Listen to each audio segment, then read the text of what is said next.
One foot is always out the door, always thinking about what the possibilities are, where we could go. Probably a lot of people who live like us think the same way. So let's go back to Mexico. Why don't we actually go back to Mexico? Well, there are many positives for us when it comes to living in Mexico. I mean, I even keep the flag in my house, okay?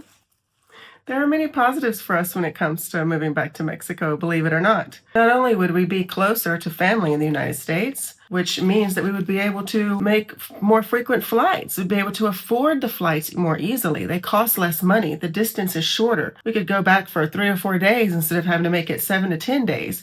We could go back every 6 months, every 9 months, once a month. I mean, you never know. It'd be a lot easier even to make an emergency trip. Not only that, but one of the reasons why we wanted to move to Mexico in the beginning, one of the benefits was that we could drive. We could drive our car. It was on the same continent. It's that much easier to get back home in case we couldn't fly. We always had the option to drive. Well, we definitely cannot drive to the United States from Spain.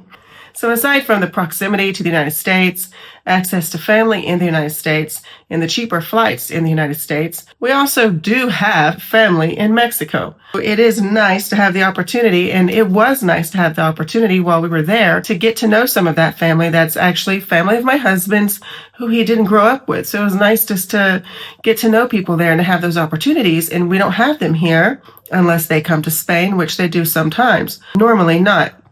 So the next reason of why we would want to move to Mexico is because of the taxes. The taxes in Spain are high. The tax burden is high. Spain is not a place that has a system down for helping, for supporting entrepreneurs. So it's very difficult, and living in Mexico, we actually wouldn't have to pay income taxes on our foreign earned income as long as we kept it outside of the country. Whereas here in Spain, you have to pay taxes on worldwide income. So that's a huge benefit for us. I mean, we're talking tens of thousands of euros, which is a high number that we pay here in Spain that we wouldn't have to pay in Mexico. But then we have to figure out what the payoff is on that, okay? What do we get here that we wouldn't get there? That's the question.